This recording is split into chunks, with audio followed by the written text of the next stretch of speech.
కాలేజీల ప్రైవేటీకరణకు వ్యతిరేకంగా వైఎస్ఆర్సీపీ కోటి సంతకాల ప్రజా ఉద్యమానికి శ్రీకారం చుట్టింది. జగన్మోహన్ రెడ్డి గారి దిశా నిర్దేశం ప్రకారం ఈరోజు రాష్ట్ర వ్యాప్తంగా 175 నియోజకవర్గాల్లో ప్రతి ఇంటికి వెళ్లి జగన్మోహన్ రెడ్డి గారు ముఖ్యమంత్రిగా ఉన్న 2019-24 సంవత్సరం మధ్యలో వైద్య రంగానికి, విద్యా రంగానికి ఏ విధంగా ఆయన అండగా నిలబడి అది ఫ్రీ ఆఫ్ కాస్ట్ తో ప్రజలందరికీ అందించాలన్న ఉద్దేశంతో ఎన్ని వేల కోట్లని ఖర్చు పెట్టి నాణ్యమైన విద్యని, నాణ్యమైన వైద్యాన్ని అందించడానికి ప్రయత్నం చేశారో మీ అందరికీ కూడా తెలుసు. ఈరోజు ముఖ్యంగా చంద్రబాబు నాయుడు గారు ఎలా అధికారంలోకి వచ్చారో మనం తెలుసుకుందాం. జగన్మోహన్ రెడ్డి గారు ఇచ్చేది అన్ని ఇస్తూ, అది కాకుండా ప్రతి ఒక్కటి కూడా ఇంట్లో ఎంతమంది ఉంటే అన్ని అమ్మఒడి మనం 1 ఇస్తే వాళ్ళు 2 ఇస్తాం, 3 ఇస్తాం, 4 ఇస్తాం అన్నారు. ఒకటి కూడా సక్రమంగా ఇవ్వకుండా ఏ విధంగా పిల్లల తల్లుల్ని మోసం చేశారో మీ అందరూ కూడా కళ్ళారా చూశారు. అలాగే మీరు చూస్తే చేయూత ఇవ్వకుండా ఎక్స్పోర్ట్ చేశారు, అలాగే ఆసరా ఎక్స్పోర్ట్ చేశారు.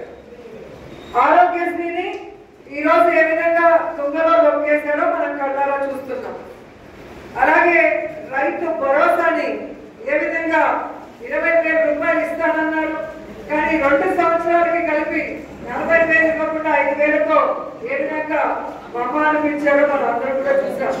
మాటలు ఎక్కువ, పబ్లిసిటీ ఎక్కువ, పని మాత్రం కూటమి ప్రభుత్వంలో చాలా తక్కువ అనేది ఇప్పటికే ప్రజలు గుర్తించారు. కాబట్టి ఈరోజు కూటమి ప్రభుత్వం మీద ప్రజలంతా కూడా వ్యతిరేకంగా ఉన్నారు. అందుకే మనం చేపట్టే కార్యక్రమాలకి ప్రజలు ఈరోజు అండగా నిలబడి ప్రభుత్వం మెడలు వంచుతున్నారు.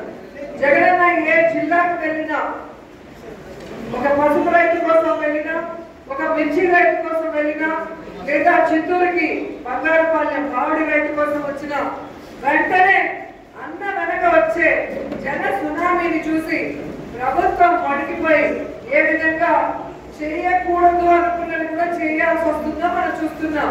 ఇది జగనన్న విజయం, ప్రజా విజయం అనేది అందరూ కూడా గుర్తు పెట్టుకోవాలి. ఎందుకంటే ప్రజలకు తెలుసులే, వాళ్ళకి రాని వాళ్ళకి తెలీదా అంటాం. వాళ్ళకి తెలుసు, నీకు తెలుసు, కానీ అది పబ్లిక్ గా బయటకు వచ్చినప్పుడు ప్రభుత్వం మీద ఒత్తిడి పెరుగుతుంది.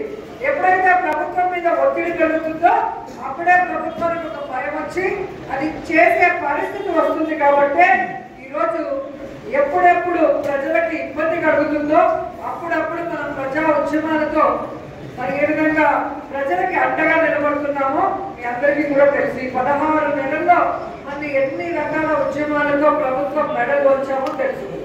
ఈ రోజు మనం చేపట్టబోయే ఈ మెడికల్ కాలేజ్ ప్రైవేటీకరణకు వ్యతిరేకంగా ఏ విధంగా అయితే కోటి సంతకాల ప్రజా ఉద్యమాన్ని చేయడమే కాకుండా ఈ నెల అక్టోబర్ 28న నియోజకవర్గ స్థాయిలో ర్యాలీలు జరపాలి.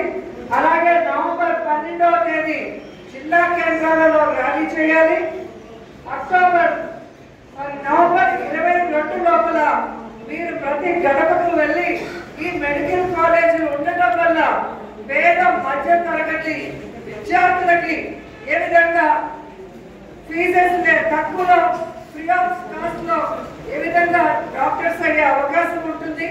అలాగే ఆ 7 నియోజకవర్గాలకు సంబంధించి ఒక సూపర్ స్పెషాలిటీ మెడికల్ కాలేజ్ తో పాటు ఉంటుంది. కాబట్టి పేద మధ్యతరగతి వాళ్ళకి ఫ్రీ ఆఫ్ కాస్ట్ లో నాణ్యమైన వైద్యం ఎలా అందించగలము, లేకపోతే ఏ విధంగా డాక్టర్స్ పీల్చి పిప్పి చేస్తారో మనం ప్రజలకు తెలియజేసి ఆ సంతకాలు వాళ్ళతోనే పెట్టించాలని కూడా ఈ సందర్భంగా కోరుకుంటున్నాను.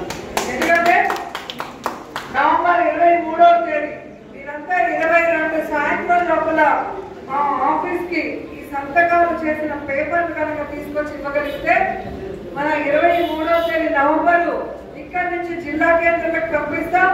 జిల్లా కేంద్రాల నుంచి నవంబర్ 24న రాష్ట్ర కార్యాలయానికి పంపిస్తారు.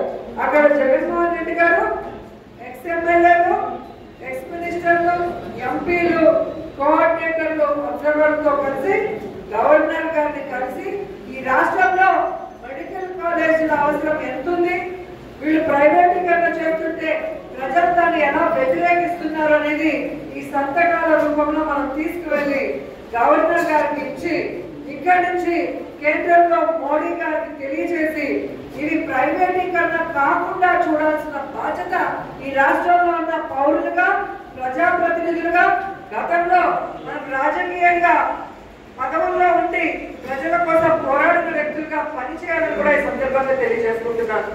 ఇక్కడ ఒకటి గ్రామాల్లో అయితే గ్రామంకి వెళ్ళినప్పుడు గ్రామ కమిటీ వేయాలి. గ్రామ నాయకులందరినీ కార్యకర్తల్ని నాయకుల్ని పిలుచుకొని ఒక చోట కూర్చొని గ్రామ కమిటీ అలాగే బూత్ కమిటీ ఎంతసేపు పడుతుంది అందరూ కూర్చుంటే ఒక అరగంట పని అది వేసుకున్నాక గ్రామ కమిటీ బూత్ కమిటీని ఫిల్అప్ చేసి వారి యొక్క పాస్పోర్ట్ సైజ్ ఫోటోతో పాటు వాళ్ళ డీటెయిల్స్ అన్ని కూడా ఫిల్అప్ చేసిన తర్వాత ఇంటింటికి అందరూ కలిసి వెళ్ళాలి. వెళ్ళి ఈ యొక్క పాంప్లెట్ ప్రజా వైద్యం ప్రజల హక్కు. సో జగన్మోహన్ రెడ్డి గారు ముఖ్యమంత్రి అయిన తర్వాత ఏ విధంగా ఆయన 8,480 కోట్లతో రాష్ట్ర వ్యాప్తంగా 17 మెడికల్ కాలేజీల్ని శ్రీకారం చుట్టారో మనకి తెలియజేయాలి. ఎందుకు ఇది గొప్పగా నేను చెప్తున్నానంటే జగనన్న ముఖ్యమంత్రి అయ్యే నాటికి ఈ రాష్ట్రంలో 11 మెడికల్ కాలేజీలు మాత్రమే ఉన్నాయి. అంటే కేవలం 11 మెడికల్ కాలేజీలు మాత్రమే ఉన్నాయి. ఈ 11 మెడికల్ కాలేజీలో 2,234 మెడికల్ సీట్స్ ఉండడం జరిగింది. జగనన్న ఒక్కడే కోవిడ్ సమయంలో ప్రజలు ఎలా జగన్మోహన్ రెడ్డి గారు 2 సంవత్సరాలు కోవిడ్ ఉన్నా రాష్ట్రానికి ఆదాయం లేకపోయినా ఏ రోజు ప్రజలకి ఇది ఇవ్వలేను అది చేయలేను అనే మాట లేకుండా ప్రజల ఆరోగ్యాన్ని కోవిడ్ లో కాపాడుతూ ప్రజలకు ఇవ్వాల్సిన మరి వ్యాక్సినేషన్లు కానీ మెడిసిన్స్ కానీ ఫ్రీ కిట్స్ కానీ కోవిడ్ సెంటర్లు కానీ అలాగే ఎవరికైనా సీరియస్ అయితే ఆరోగ్యశ్రీ కింద కోవిడ్ ని తీసుకొచ్చి ఎలా కాపాడుకున్నారో మనం చూసాం. ఇది కాకుండా ఏ విధంగా 100 బెడ్డెడ్ హాస్పిటల్ సిహెచ్సి హాస్పిటల్స్ అన్ని కూడా రెనోవేట్ చేశారో మీ అందరికీ తెలుసు. మన నగిరిలో కూడా మనం చక్కగా 5.5 కోట్ల ఆక్సిజన్ ప్లాంట్స్ తో పాటు మరి అన్ని రకాల ఫెసిలిటీస్ ని ఆ హాస్పిటల్ కి ఇవ్వడమే కాకుండా మళ్ళీ అదనంగా 55 లక్షలతో డయాలసిస్ సెంటర్ కూడా తీసుకొచ్చి నగిరిలోనే మన నగిరి చుట్టుపక్కల ప్రాంతాల్లో వాళ్ళకి అందుబాటులోకి తీసుకొచ్చాము. మీ అందరూ కూడా చూశారు. మన 5 సంవత్సరాల కాలంలోనే డెలివరీలు కానీ పిల్లల పుట్టకుండా ఆపరేషన్లు కానీ ఈఎన్టీ కానీ అన్ని కూడా మన హాస్పిటల్లోనే జరిగాయి. ఎవరిని కూడా తిరుపతికి రెఫర్ చేసింది లేదు. డెలివరీలు అయితే మాక్సిమం ఇక్కడే చేయించడం జరిగింది. కానీ దురదృష్టం ఇప్పుడు ఎమ్మెల్యే తిరుపతికి ఎమ్మెల్యేనా నగిరికి ఎమ్మెల్యేనా అర్థం కాదు. ఆ బాధ ఎప్పుడు తిరుపతిలో కూర్చుంటాడు. లీడర్లు సిగ్గు లేకుండా తిరుపతికి వెళ్ళి కలిస్తే ప్రజల సమస్యలు తెలుసుకుంటున్న ఎమ్మెల్యే అని వాళ్ళ పిఏ ప్రెస్ గ్రూప్ లో పెడతాడు. అది మేమే చూడాల్సి వస్తుంది ఆ కర్మని.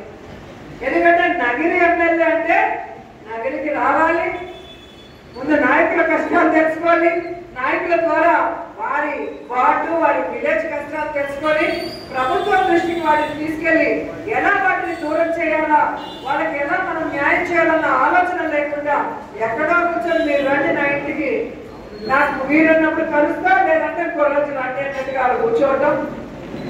మైన్స్ లో ఎంత కలెక్షన్ వచ్చింది, ఇసుకలో ఎంత కలెక్షన్ వచ్చింది, మట్టిలో ఎంత కలెక్షన్ వచ్చింది, మందులో ఎంత కలెక్షన్ వచ్చింది, రోడ్లు వేస్తున్నారు కదా ఎన్హెచ్ మనం కాళ్ళు అరిగిపోయేలాగా తిరిగి తీసుకొచ్చిన రోడ్లలో వాడు డబ్బు ఇస్తే పని స్టార్ట్ అవుతుంది, లేదంటే ఆపేస్తారు. ఇదే పని తప్ప ఒక్క ఇల్లైనా కొత్తది కట్టించాడా, ఒక్క స్కూల్ రూమ్ అయినా కొత్తది కట్టించాడా, ఒక్క చేశానని చెప్పుకోవడం తప్ప ఏం పర్మిషన్స్ తెచ్చాడు. అంతకుముందు వాళ్ళ నాన్న కూడా ఉన్నాడు. ఒక కాలేజ్ కట్టగలిగాడా? మరి నేను ఇంత పెద్ద లీడర్ని, అంత అనుభవం ఉంది, ఇంత సీనియారిటీ ఉంది అంటారు కదా, మరి పాలిటెక్నిక్ కాలేజు ఎందుకు కట్టలేకపోయినారో అని అడుగుతున్నాను. ఎందుకు మున్సిపాలిటీని చేసిన ముద్దుకృష్ణ నాయుడు గారు పార్క్ ఎందుకు కట్టలేకపోయారు ఓకే లాస్ట్ లో వచ్చాడని చెప్పుకోవచ్చు. రేపు పుత్తూరుకి 5-6 సార్లు కంటెస్ట్ చేశారు కదా. అధికారంలో ఎన్నిసార్లు ఉన్నారో మీ అందరికీ తెలుసు.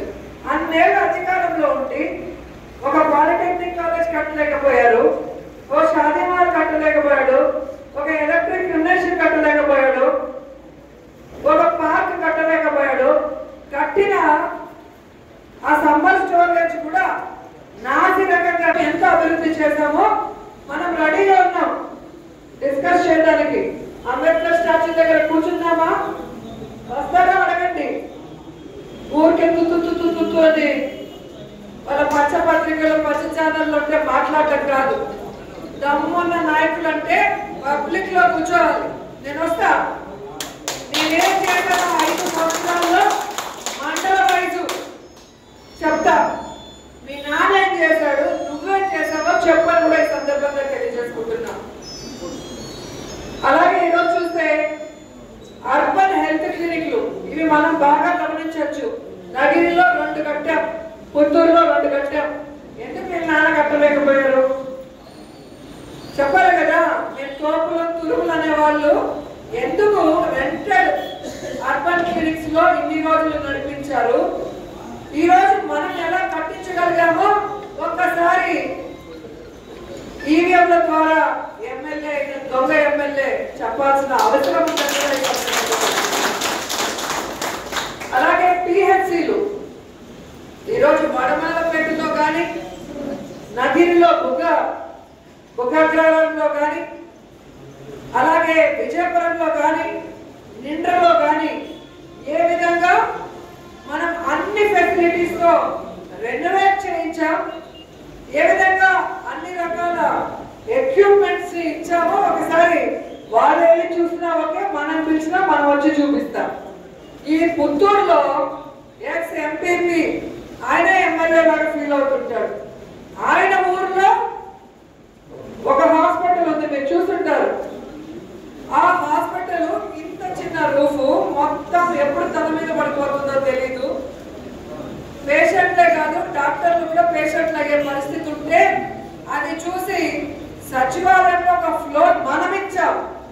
జగనన్న ఆశీస్సులతో సచివాలయం మనం కట్టి అందులో ఒక ఫ్లోర్ ఫుల్ గా ఈ యొక్క హాస్పిటల్ మనం ఇచ్చాం. ఎందుకంటే వచ్చే వాళ్ళకి ఫెసిలిటీస్ ఉండాలి, డాక్టర్లు సేఫ్ గా ఉండాలి, పేషెంట్ తో వచ్చే వాళ్ళు సేఫ్ గా ఉండాలి. మనం కట్టగలిగింది.